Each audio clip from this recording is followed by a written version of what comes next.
Hello everyone, welcome to RR blouse design. तो आज हम सीखेंगे बॉटनेक ब्लाउज बनाना। बॉटनेक ब्लाउज बनाने के लिए ये हमारा मेन फैब्रिक है और जो हमने बिछा के रखा हुआ है वो हमारा लाइनिंग वाला फैब्रिक है। तो सबसे पहले हम हमारे बॉटनेक ब्लाउज का मेजरमेंट देख लेंगे।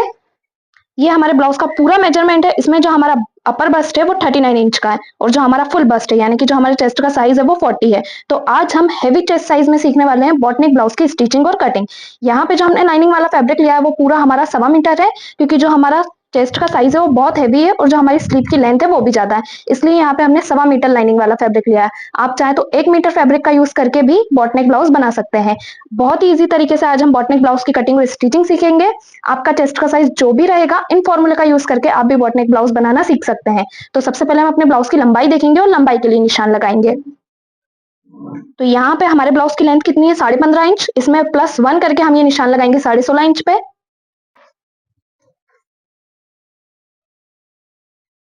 तो यहाँ से हम 16.5 इंच पे निशान लगा लेंगे। जो हमारे चेस्ट का साइज है वो बहुत ज्यादा हैवी है, इसलिए लंबाई भी ब्लाउज की ज्यादा है। जब भी चेस्ट का साइज हैवी रहता है तो वो ऊपर की साइड चढ़ता है, इसलिए हमें ब्लाउज की लेंथ को ज्यादा लेना होता है। अगर चेस्ट का साइज कम रहता है तो फिर आप 14 इंच तक के ब्लाउज भी बना सकते हैं।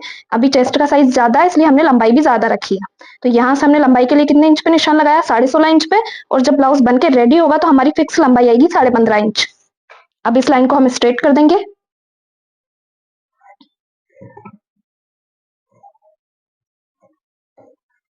अब हम शोल्डर के लिए निशान लगाएंगे। तो जब भी हम बॉटनेक या पैकनेक ब्लाउज बनाते हैं तो उसमें बस शोल्डर को आपको 2 से डिवाइड करना होता है, यानी कि शोल्डर का हाफ करके हम यहाँ पे निशान लगा देंगे। बाकी कुछ भी हमें शोल्डर में माइनस नहीं करना होता। तो उसके लिए हम देख लेंगे हमारे शोल्डर का मेजरमेंट। तो यहाँ पे हमारे फुल शोल्डर कितने हैं? 15.5 इंच के। इसे हम 2 से डिवाइड करके यहाँ पे निशान लगा लेंगे। तो यहाँ पे हमने 15.5 को 2 से डिवाइड किया तो हमारा कितना आया? 7.75 इंच। आपके जितने भी शोल्डर रहे उसका आपको हाफ करके यहाँ पे निशान लगा लेना है। तो अब शोल्डर के लिए हम निशान लगा देंगे 7.75 इंच पे। शोल्डर के लिए निशान लगाने के बाद अब शोल्डर को हम पीछे की साइड पे माइनस कर देंगे। तो यहाँ से आपको आधा इंच शोल्डर को डाउन कर देना है। और ये जो हमने डाउन किया है हर साइज में आधा इंच ही डाउन होगा। तो इस तरह से आपको शोल्डर को डाउन कर देना है और इस तरह हम इसे क्रॉस में मिला लेंगे। डाउन करने के बाद अब हम यहीं से अपने आर्म होल के लिए निशान लगाएंगे। तो आर्म होल के लिए कितने इंच पे निशान लगता है जब हम बॉटनेक ब्लाउज बनाते हैं? तो उसके लिए हम देखेंगे अपना आर्म होल चार्ट। तो ये हमारा आर्महोल चार्ट है। इसमें पैकनेक के लिए भी फॉर्मूला है और डीप नेक के लिए भी फॉर्मूला है। अभी जो हम ब्लाउज बना रहे हैं वो हमारा बॉट नेक है, यानी पीछे से ये हमारा पैक रहेगा, तो हम पैकनेक वाला फॉर्मूला देखेंगे। जिन भी लोगों को आर्महोल के मेजरमेंट में कंफ्यूजन रहता है और वो ठीक से निशान नहीं लगा पाते तो इन फॉर्मूले का यूज करके वो अपना परफेक्ट आर्महोल निकाल सकते हैं। इसमें आपको आपके चेस्ट का साइज देखना होता है, उसी के अकॉर्डिंग जो है हमारे आर्महोल की मार्किंग होती है। तो हमारे चेस्ट का साइज कितना है? 40 है। 40 के लिए हम इस वाले फॉर्मूले का यूज करते हुए अपने आर्महोल की मार्किंग करेंगे। तो 40 को हम डिवाइड कर लेंगे 6 से और प्लस करेंगे उसमें 1 इंच। तो हमारा कितना आया? 7.6 इंच, यानी कि हम ये निशान 7.5 इंच पे लगा सकते हैं। तो ये जो हमने शोल्डर को डाउन किया है यहीं से हम अपनी आर्म होल की मार्किंग करेंगे। तो अब यहाँ से हम निशान लगा देंगे 7.5 इंच पे। इस तरह से इंच टेप को रखते हुए हम 7.5 इंच पे निशान लगाएंगे और इस लाइन को स्ट्रेट कर लेंगे। अब हमने शोल्डर के लिए कितने इंच पे निशान लगाया था? 7.75 इंच पे। उसमें से आधा इंच कम करके आर्म होल की तरफ हम निशान लगाएंगे 7.25 इंच पे। आपने जितना भी शोल्डर का निशान लगाया होगा उसका आधा इंच कम करके ही आपको आर्म होल की तरफ निशान लगाना है। अब इन दोनों का हम एक सेंटर निकालेंगे आर्म होल से शोल्डर तक का, और जो हमने सेंटर निकाला है वहां से भी हम 7.25 इंच पे निशान लगा देंगे। उसके बाद इन दोनों लाइनों को मिला लेंगे। मिलाने के बाद अब हम अपने चेस्ट के लिए निशान लगाएंगे। तो चेस्ट के लिए कैसे निशान लगाना है वो मैं आपको बता देती हूँ। तो हमारे चेस्ट का मेजरमेंट कितना है? 40 है। अभी हम कौन सा ब्लाउज बना रहे हैं? बॉटनेक ब्लाउज बना रहे हैं। बॉटनेक ब्लाउज का जो नेक रहता है वो ऊपर से क्या रहता है? पैक रहता है, तो बॉडी पे जाके बिल्कुल भी नहीं फैलता है, वो बिल्कुल एकदम फिक्स रहता है। तो यहाँ पे आपका जितना भी चेस्ट साइज रहेगा उसमें आपको +1 करके निशान लगाना है, यानी कि यहाँ पे हम लूजिंग ऐड करेंगे 1 इंच की। और ये लूजिंग हम क्यों ऐड करते हैं? जब भी हम नॉर्मल ब्लाउज बनाते हैं तो उसका नेक डीप रहता है जो बॉडी पे जाके फैलता है, तो जो हमारे चेस्ट का साइज रहता है वो ऑटोमेटिक कवर हो जाता है। लेकिन अभी जो हमारा ब्लाउज है वो पीछे से पैक है, इसलिए हमें यहाँ पे लूजिंग ऐड करनी पड़ेगी। तो चेस्ट को हम सबसे पहले डिवाइड कर लेंगे 4 से। तो हमारे चेस्ट का साइज 40 है, इसे हम डिवाइड करेंगे 4 से। तो हमारा कितना आया? 10 इंच। अब 10 में हम +1 करके यहाँ पे निशान लगाएंगे 11 इंच पे। तो यहाँ पे हम 1 इंच की लूजिंग ऐड कर देंगे। आपके चेस्ट का साइज जो भी रहेगा उसमें आपको 1 इंच की लूजिंग ऐड करके निशान लगाना है। तो यहाँ पे हम ये निशान लगाएंगे 11 इंच पे। हमारे चेस्ट का साइज कितना था? 40। हमने उसे डिवाइड किया 4 से, तो हमारा कितना आया? 10 इंच। उसमें हमने 1 इंच प्लस कर दिया लूजिंग का। और मार्जिन, सिलाई मार्जिन हम कितना ऐड करेंगे इसमें? 1.5 इंच का। तो इस तरह से हम निशान लगा देंगे। उसके बाद अपनी वेस्ट के लिए निशान लगाएंगे। तो यहाँ पे हमारी वेस्ट कितने इंच की है? 37 इंच की। 37 को हम डिवाइड कर लेंगे 4 से, तो हमारा कितना आया? 9.25 इंच। तो यहाँ से वेस्ट के लिए हम निशान लगा देंगे 9.25 इंच पे, और वेस्ट पे हमारी कुछ भी लूजिंग ऐड नहीं होती है। और वेस्ट पे हम टक्स डालने वाले हैं, यानी कि जो हमारा बैक पार्ट है उसमें हमारा टक्स ऐड होगा। तो यहाँ पे हम मार्जिन में 1 इंच प्लस कर देंगे, क्योंकि बैक के साइड में हम टक्स ले रहे हैं, इसलिए अभी जो मार्जिन हमने 1.5 इंच का लिया था उसमें 1 इंच प्लस करके हम मार्जिन का निशान 2.5 इंच पे लगाएंगे। तो यहाँ पे हमने सिलाई मार्जिन में प्लस किया है, क्योंकि बैक साइड में हम टक्स डालने वाले हैं। अब इन लाइनों को भी मिला लेंगे। अब बैक पार्ट में आर्महोल की गहराई के लिए निशान लगाएंगे। तो बैक पार्ट में ये निशान आपको लगाना है 1 इंच पे, ठीक है। फ्रंट पार्ट में ये निशान हमारा आधे इंच पे लगेगा, और बैक पार्ट में निशान हमारा 1 इंच पे लगेगा। अब इसका हम शेप दे देंगे।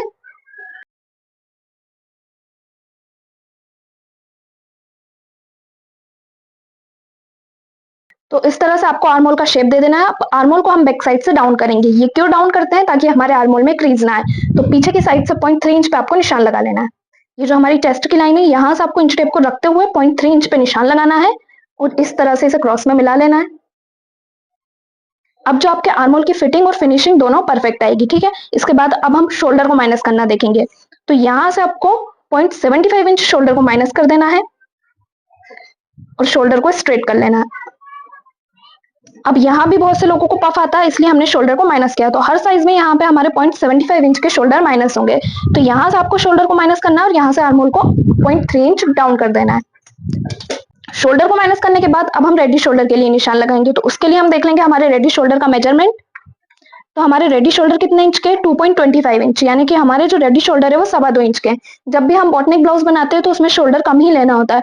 आप 2.5 या 3 इंच तक के शोल्डर ले सकते हैं। अब तो हम कितने इंच के रेडी शोल्डर ले रहे हैं? 2.25 इंच के। तो यहाँ से हम 2.25 इंच में 1 इंच प्लस करके 3.25 इंच पे निशान लगाएंगे। 1 इंच क्यों प्लस करेंगे? वो हमारा सिलाई मार्जिन रहेगा, जो हमारा सिलाई में कवर हो जाएगा। तो शोल्डर पे हम 3.25 इंच पे निशान लगा देंगे। अब ये जितनी भी रहेगी हमारी नेक की विड्थ रहेगी। तो बॉटनेक ब्लाउज में नेक ब्रॉड होता है, तो यहाँ पे हमारा 4.25 इंच का नेक रेडी हो रहा है। अब नेक लंबाई के लिए निशान लगाएंगे। तो बैक पार्ट का नेक आपको ज्यादा लंबा नहीं लेना है। जब भी हम बॉटनेक ब्लाउज बनाते हैं तो 2.5 या 3 इंच रहता है बैक पार्ट का नेक। तो यहाँ से हम 3 इंच पे निशान लगा देंगे, और यहाँ से भी हम 4.25 इंच पे निशान लगाते हुए एक बॉक्स बना देंगे, और नेक का शेप दे देंगे इस तरह से। और ये जो नेक का शेप है उसे हमने यहाँ तक दिया है, क्योंकि इतना तो हमारा सिलाई में चला जाएगा ना जब हमारे शोल्डर अटैच होंगे। तो नेक का शेप आपको यहाँ तक देना है। बाकी तो ये अपना सिलाई में जब आएगा तो ऑटोमेटिक हमारा नेक फैला हुआ बनेगा। इस तरह से इसका शेप आ जाएगा। उसके बाद बैक पार्ट में हम टक्स डालने वाले हैं, तो टक्स की मार्किंग कर लेते हैं। तो टक्स के लिए निशान फिक्स इंच पे लगता है। हर साइज में आपको 4 इंच पे ही निशान लगाना होता है। दोनों साइड से आपको 4 इंच पे निशान लगा लेना है, और नीचे से भी हम 4 इंच पे निशान लगा लेंगे। और दोनों साइड हम सिलाई के लिए 0.2 इंच पे निशान लगाएंगे, और इन निशानों को मिला लेंगे। तो इस तरह से आपको बैक पार्ट की मार्किंग कर लेनी है। तो आपको क्लियर समझ आया कि बॉटनेक ब्लाउज की मार्किंग किस तरह से करनी होती है, और नेक कितना लेना होता है। अभी हमारा चेस्ट साइज ज्यादा हैवी था, इसलिए जो हमारे नेक की विड्थ है वो भी ज्यादा आई है। अब इस पूरे पार्ट की हम कटिंग कर लेंगे।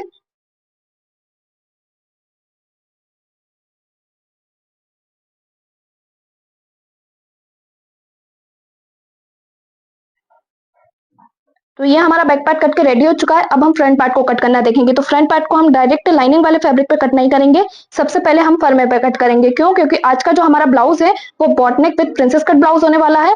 तो जब भी हम प्रिंसेस कट ब्लाउज कट करते हैं तो उसे हमें फर्मे पे ही कट करना होता है, उसके बाद हम फैब्रिक पे कट करते हैं। अगर आपका ब्लाउज 1 टक्स रहता है तो फिर आप उसे डायरेक्ट लाइनिंग वाले फैब्रिक पे कट कर सकते हैं। अब हम अपने फ्रंट पार्ट को कट करना सीखेंगे। तो फ्रंट पार्ट को कट करने के लिए हमने यहाँ पे फर्मा ले लिया है। सबसे पहले हम अपनी ब्लाउज की लंबाई के लिए निशान लगाएंगे। जैसा हमने बैक पार्ट में निशान लगाया सेम वैसे ही आपको फ्रंट पार्ट में निशान लगाना है। उसके बाद हम समझेंगे कि फ्रंट पार्ट में क्या क्या चेंजेस होंगे मार्किंग करने में। तो सबसे पहले आपको लंबाई के लिए निशान लगा लेना है। बैक पार्ट में हमने कितने इंच पे लगाया था ये निशान? 16.5 इंच पे। सेम फ्रंट पार्ट में भी हम 16.5 इंच पे निशान लगा लेंगे लंबाई के लिए। तो यहाँ से इंच टेप को रखते हुए 16.5 इंच पे मैं निशान लगा लूंगी लंबाई के लिए।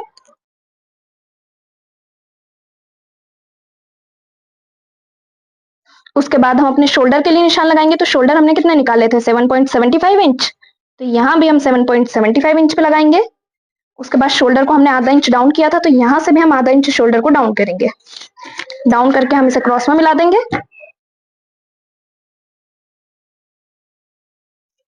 अब ये जो हमने शोल्डर को डाउन किया है, यहीं से हम अपने आर्म होल के लिए निशान लगा लेंगे। तो आर्म होल का फॉर्मूला यूज करके जो हमने निकाला था अपना आर्म होल, वो कितना था 7.5। तो यहाँ से हम 7.5 इंच पे निशान लगा देंगे आर्म होल के लिए। इस लाइन को स्ट्रेट कर लेंगे। अब शोल्डर का निशान हमने कितने इंच पे लगाया है, 7.75 इंच। उसमें से आधा इंच कम करके आर्म होल की तरफ हम निशान लगाएंगे 7.25 इंच पे, और शोल्डर और आर्म होल तक का एक सेंटर निकाल लेंगे। अब ये जो हमने सेंटर निकाला है, यहां से भी हम 7.25 इंच पे निशान लगाएंगे और इन दोनों मार्किंग को मिला लेंगे। मिलाने के बाद हम अपने चेस्ट के लिए निशान लगा लेंगे। तो चेस्ट के लिए निशान कैसे लगाना है वो हमने बैक पार्ट में समझा था। तो बैक पार्ट में हमने चेस्ट का निशान कितने इंच पे लगाया था, 11 इंच पे लगाया था। हमारा चेस्ट कितना था 40 को हमने डिवाइड किया था 4 से, तो हमारा कितना आया था 10 इंच। उसमें हमने +1 करके निशान लगाया था 11 इंच पे। तो जैसी लूजिंग हमने अपने बैक पार्ट में ऐड की थी, सेम वैसे ही लूजिंग हम अपने फ्रंट पार्ट में भी ऐड करेंगे, क्योंकि फ्रंट का नेक भी हमारा पैक है और बैक पार्ट का नेक भी हमारा पैक है। तो यहाँ पे भी हम लूजिंग ऐड करते हुए निशान कितने इंच पे लगा लेंगे, 11 इंच पे, प्लस इसमें हम 1.5 इंच का सिलाई मार्जिन ऐड कर देंगे। अभी आपको वेस्ट के लिए निशान नहीं लगाना है, इतनी मार्किंग कर लेनी है। उसके बाद आर्म होल की गहराई के लिए आपको निशान लगाना है। तो आर्म होल की गहराई फ्रंट पार्ट में हम देंगे आधे इंच की। बैक पार्ट में गहराई का निशान आपको 1 इंच पे लगाना है और फ्रंट पार्ट में गहराई का निशान आपको आधे इंच पे लगाना है। अब यहां से भी हम अपने आर्म होल का शेप दे देंगे।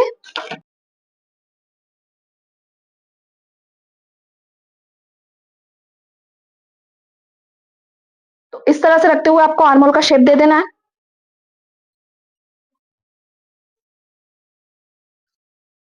उसके बाद हमने क्या किया था कि यहाँ से आर्म होल को डाउन किया था, तो आर्म होल को वापस से हम डाउन कर देंगे। तो जो भी आपकी चेस्ट लाइन रहेगी उससे आपको 0.3 इंच आर्म होल को डाउन कर देना है, इस तरह से। तो अभी हम इसका शेप नहीं दे रहे हैं, इसको अभी हम बस स्ट्रेट करेंगे, ये आपको आगे क्लियर हो जाएगा। उसके बाद यहाँ से हम माइनस कर देंगे अपने शोल्डर को। तो शोल्डर को हमने 0.75 इंच माइनस किया था, तो यहाँ से भी हम 0.75 इंच माइनस कर देंगे और इसे स्ट्रेट कर देंगे इस तरह से। शोल्डर को माइनस करने के बाद हम निशान लगाएंगे रेडी शोल्डर के लिए। तो हमारे रेडी शोल्डर थे 2.25 इंच के, उसमें 1 इंच प्लस करके निशान लगाएंगे हम 3.25 इंच पे। तो यहाँ पे हमारी नेक की विड्थ आएगी 4.25। अब हम नेक लंबाई के लिए निशान लगाएंगे। तो फ्रंट पार्ट में जब भी आपको नेक की लंबाई के लिए निशान लगाना हो, तो आप 2.5 से 3 इंच तक का नेक ले सकते हैं। अगर आपको ज्यादा डीप नेक चाहिए तो ज्यादा से ज्यादा आप ये निशान 4 इंच पे लगा सकते हैं। 4 इंच से ज्यादा का नेक लेने से क्या होता है कि जो नेक का शेप रहता है वो परफेक्ट नहीं आता है। अभी हमें जो नेक चाहिए वो थोड़ा ज्यादा डीप चाहिए, तो यहाँ से हम 4 इंच पे निशान लगा लेंगे और नेक की विड्थ जितनी भी रहेगी यहाँ पे निशान लगाते हुए हम एक बॉक्स बना लेंगे। तो हमारी नेक की विड्थ कितनी है 4.25 पे निशान लगा के यहाँ पे हम एक बॉक्स बनाएंगे।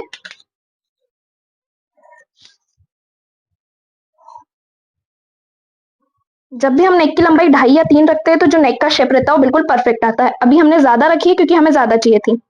अब यहाँ से हम नेक का शेप दे देंगे इस तरह से, और शेप हमने यहीं तक दिया है क्योंकि ये वाला जो शोल्डर है हमारा ना तो सिलाई में ही चला जाएगा, तो सिलाई का छोड़ते हुए ही हमने अपने नेक का शेप दिया है। नेक का शेप देने के बाद अब हम मार्किंग करेंगे प्रिंसेस कट का शेप देने के लिए। तो उसके लिए क्या करना है, जितना भी आपने रेडी शोल्डर का निशान लगाया है उसका एक सेंटर निकाल लेना है। तो यहाँ से हम अपने रेडी शोल्डर का एक सेंटर निकाल लेंगे।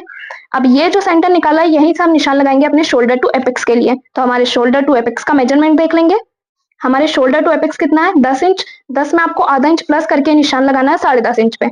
आपका जितना भी शोल्डर टू एपेक्स का मेजरमेंट रहेगा उसमें आपको आधे इंच प्लस करके ही निशान लगाना है। और ये निशान हम कहाँ से लगाएंगे, ये जो हमने शोल्डर डाउन किए हुए हैं यहाँ से हमें निशान लगाना है।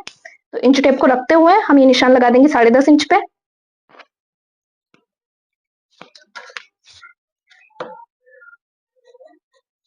अब हम अपना एपेक्स टू एपेक्स का मेजरमेंट देख लेंगे। तो हमारे एपेक्स टू एपेक्स कितने 8.5 इंच, इसका हाफ करके हम निशान लगाएंगे। तो इस तरह से आपको इंच टेप को रख लेना है। 8.5 इंच आपका एपेक्स पॉइंट है तो वहां तक हम इसे रख लेंगे और इस तरह इंच टेप को हाफ कर लेंगे। तो ऑटोमेटिक हमें इसका हाफ मिल जाएगा और जहां भी आ रहा होगा वहां पे हम निशान लगा देंगे। तो ये हमारा कितना आ रहा है 4.2 इंच। तो यहाँ पे हम 4.2 इंच पे निशान लगा देंगे।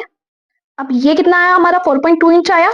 इसमें से हम आधे इंच कम करते हुए नीचे की साइड से निशान लगाएंगे। तो नीचे की साइड से हम ये निशान कितने पे लगाएंगे 3.75 इंच पे। तो यहाँ पे हम 3.75 इंच पे लगा देंगे। ये जितना भी हमारा आया था उसमें से आधे इंच कम करके हमने यहाँ पे निशान लगाया है। अब इन लाइनों को मिला लेंगे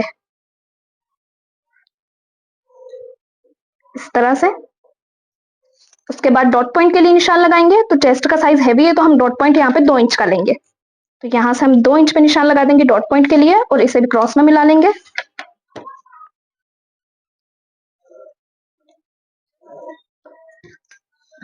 इस तरह से आपको डॉट पॉइंट की मार्किंग कर लेनी है। अब ये जो डॉट पॉइंट का हमने निशान लगाया इसे हम फोल्ड कर देंगे।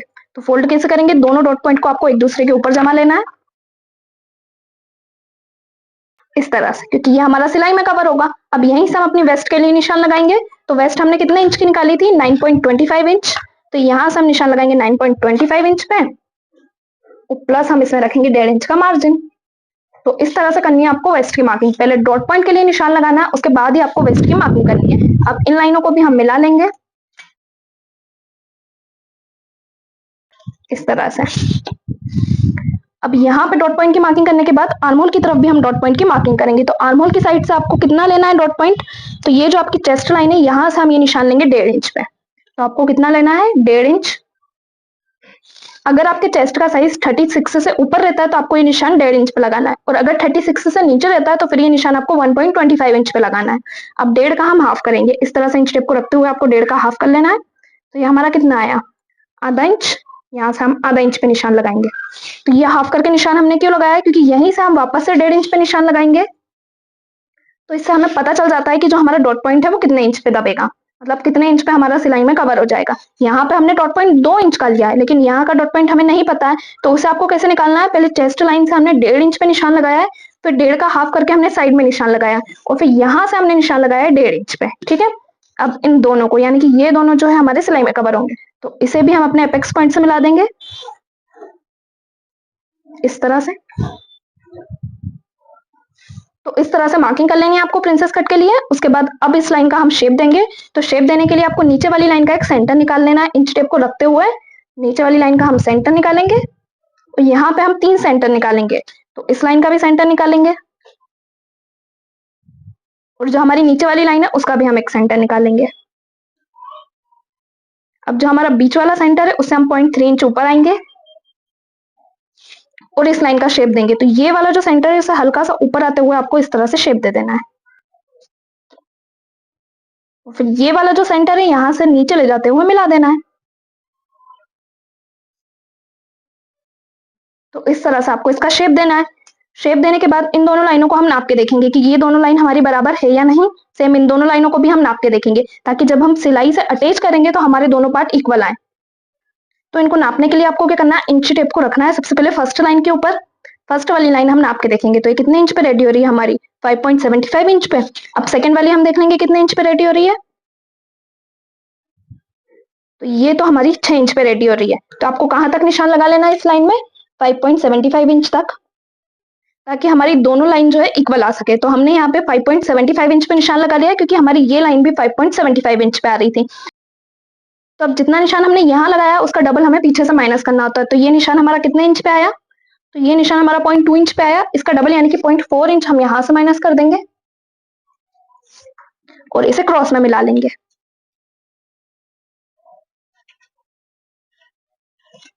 इस तरह से, ताकि जब हम इसे अटैच करेंगे तो बिल्कुल फिट आएगा। उसके बाद इन दोनों लाइनों को भी हम नाप के देख लेंगे। तो ये लाइन हमारी 5.25 इंच पे रेडी हो रही है। दूसरी वाली जहां भी आपकी 5.25 इंच पे रेडी हो रही होगी वहां पे आपको निशान लगा लेना है। तो हमारी यहाँ पे रेडी हो रही है तो हम यहाँ पे निशान लगा लेंगे। इस तरह से आपको निशान लगा लेना है।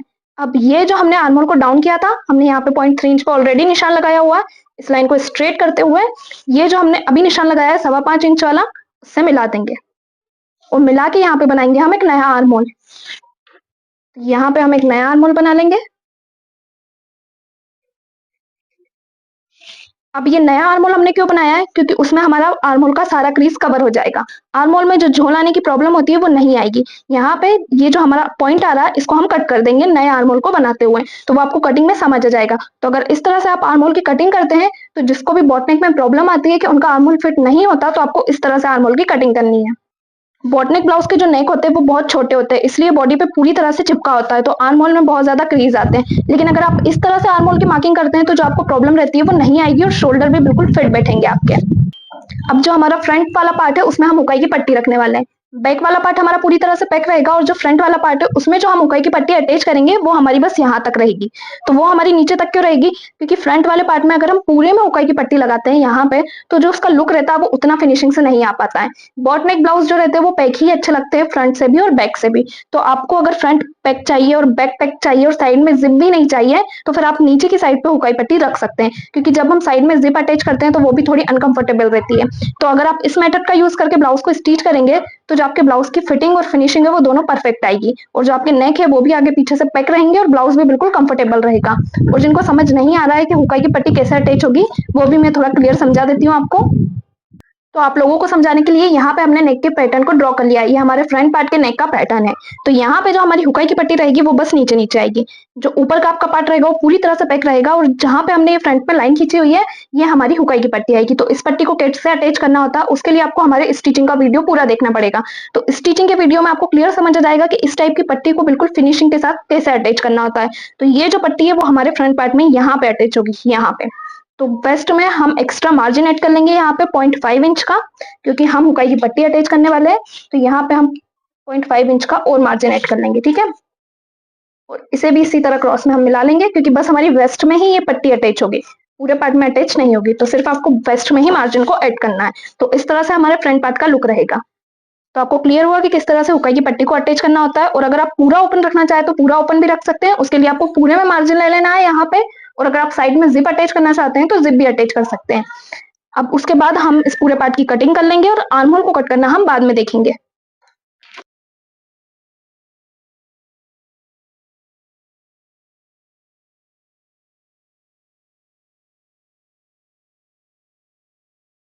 तो इस तरह से आपको कट कर लेना है। यहाँ से हमने जो क्रॉस में लिया था, जब भी हम प्रिंसेस कट बनाते हैं तो यहाँ से भी हम क्रॉस में लेते हैं, लेकिन अभी तो यहाँ पे हमारी कोई पट्टी आएगी इसलिए साइड से हमने कुछ भी क्रॉस में नहीं लिया। उसके बाद अब हम आर्म होल को कट करना देखेंगे। तो इसको कैसे कट करना है वो हम देखेंगे।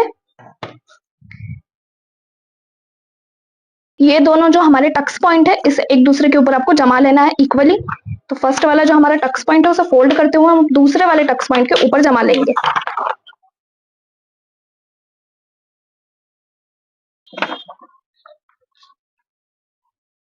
इस तरह से आपको जमा लेना है। दोनों जो आपकी टक्स वाली लाइन थी उन्हें हमने एक दूसरे के ऊपर जमा लिया है। तो जो हमारे आर्महोल वाली लाइन है वो बिल्कुल इक्वल आई है। इसका हम शेप दे देंगे।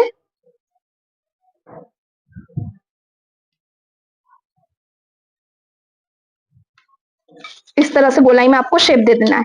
तो ये जो हमने क्रॉस में लिया है ना, ये हमारे सारे आर्महोल का जो क्रीज था वो हमारा क्रॉस में आ चुका है। इसको अब हम कट कर देंगे इसी शेप में।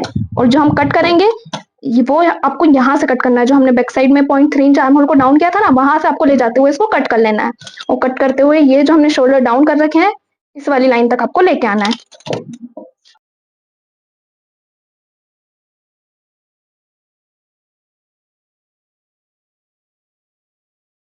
आपको क्लियर समझ आया कि आर्महोल की कटिंग कैसे करनी है। अब ये जो हमने लाइन की कटिंग की है इसका हम शेप देते हुए अपने प्रिंसेस कट के लिए गोलाई देंगे। तो गोलाई देने के लिए क्या करना है आपको, इस लाइन का एक सेंटर निकाल लेना है। तो इंची टेप को हम इसके ऊपर रखेंगे और इसका एक सेंटर निकाल लेंगे। तो हमें इस लाइन का एक सेंटर मिल चुका है। अब हम क्या करेंगे, ये जो हमने सेंटर निकाला है यहाँ से आधे इंच ऊपर हम निशान लगाएंगे, ठीक है। आधे इंच ऊपर आपको निशान लगा लेना है और आधे इंच आपको इस लाइन के बाहर आना है। समझ में आया। इस वाली लाइन के ऊपर आधे इंच निशान लगाना है। ये जो हमारी आर्महोल वाली लाइन है इससे बाहर आधे इंच आना है। बाहर आते हुए आपको इसका शेप देना है। इन दोनों लाइनों को हम मिला लेंगे इसी तरह गोलाई में। आप चाहे तो हाथ से भी मिला सकते हैं, लेकिन अगर आप कर्व से मिलाएंगे तो इसका शेप बहुत अच्छा आएगा।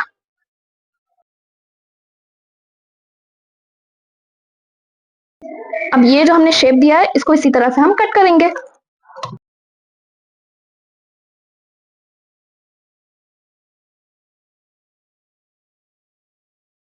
तो इस तरह से आपको दोनों पार्ट को कट कर लेना है। ये वाला हमारा बिल्कुल गोलाई में कट होगा। यहाँ से भी आपको क्या करना है, हल्की सी गोलाई दे देनी है। ये जो हमारा निकल रहा है ना हल्का सा, इसको इस तरह से शेप में ले लेना है। इससे क्या है, जब हम स्टिच करेंगे ना तो फिटिंग बहुत अच्छी आएगी।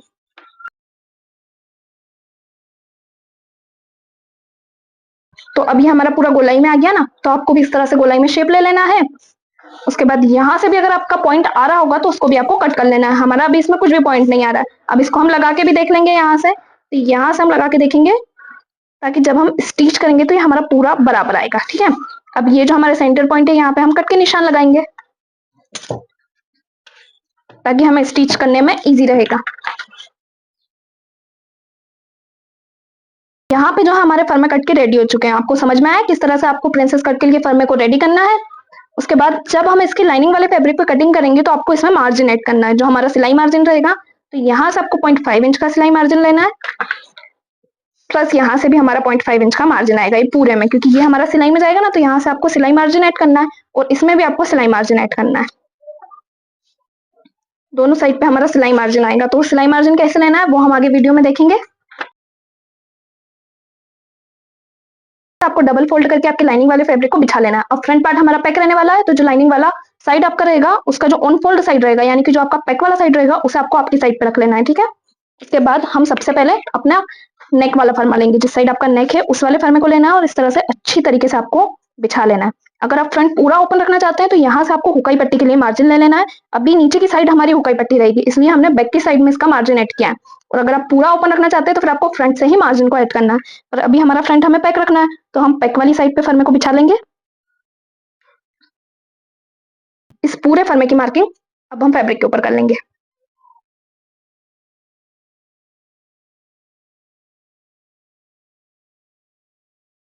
अब मार्जिन हमारा कहाँ पे ऐड होगा, वो मार्जिन हमारा यहाँ पे ऐड होगा। तो हम यहाँ पे मार्जिन ऐड करके इस फर्मे को कट कर।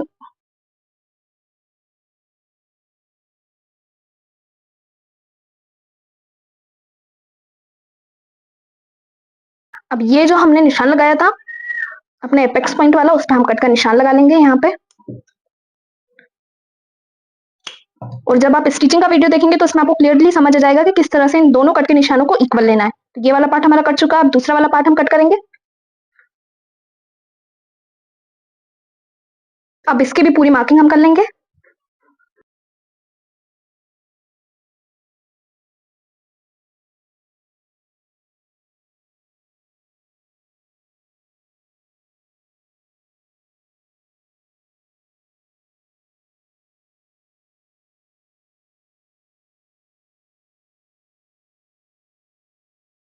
अब ये वाला पार्ट भी हमारा कट के रेडी हो चुका है। अब ये जो पीछे वाला साइड है जहाँ पे हमारी फिटिंग आती है, इसको हम अपने बैक पार्ट से नाप के देखेंगे, क्योंकि कभी कभी क्या होता है कि बैक पार्ट बड़ा और जो हमारा फ्रंट पार्ट है वो छोटा। जब भी हम फिटिंग डालते हैं तो वो छोटा बड़ा होता है। तो आपको क्या करना है, एक बार नाप के देख लेना है, जिससे कि आपके कोई भी पार्ट छोटे या बड़े नहीं होंगे। तो यहाँ पे हम अपना बैक पार्ट ले लेंगे, इसके ऊपर अपने फ्रंट पार्ट को रखेंगे। तो जहाँ पे हम फिटिंग डालते हैं ना, वो वाली साइड आपको नापनी है। तो उसके ऊपर हम इस तरह से बिछा लेंगे। तो बिल्कुल हल्का सा डिफरेंस जा रहा है यहाँ पे, तो आपको निशान लगा के हल्का सा और इसको कट कर लेना है। तो यहाँ से आर्म होल की साइड से हम इसे हल्का सा कट कर लेंगे, ताकि जो हमारे दोनों पार्ट है वो बिल्कुल बराबर आए, इस तरह से। अब हम वापस से नाप के देख लेंगे, तो ये दोनों पार्ट हमारे बराबर आ रहे हैं। तो ये यहाँ पे हमारा बैक पार्ट कट चुका है और ये हमारा फ्रंट पार्ट है। जब हम इसे ओपन करेंगे तो इस तरह से ब्रॉड होकर बॉडी पे जाके बैठेगा। तो आपको क्लियर समझ आया कि किस तरह से बॉटनिक ब्लाउज की कटिंग करनी होती है। अब इन्हें हम अपने मेन फैब्रिक पे कट करके अपने ब्लाउज की स्टिचिंग देखेंगे। तो आपको स्टिचिंग का वीडियो भी एंड तक देखना है, और अगर अब तक चैनल को सब्सक्राइब नहीं किया तो सब्सक्राइब भी कर ले, ताकि आने वाले वीडियो के नोटिफिकेशन आप तक आ सके। तो यहाँ पे हमने अपने पूरे ब्लाउज को स्टिच करके रेडी कर लिया है। हुकाई की पट्टी को रेडी किया है हमने सबसे पहले, और जो भी हमारा लाइनिंग वाला फैब्रिक था उसे अपने मेन फैब्रिक से अटैच करके रेडी कर लिया है। ये हमारा बैक पार्ट है। बैक पार्ट में हमने इस तरह का डिजाइन डाला है। अगर आप इस डिजाइन का पूरा वीडियो देखना चाहते हैं तो मैं उसका लिंक आपको डिस्क्रिप्शन में डाल दूंगी, आप वहां से जाके इस डिजाइन को डालना सीख सकते हैं। सबसे पहले हम अपने फ्रंट पार्ट की स्टिचिंग देखने वाले हैं।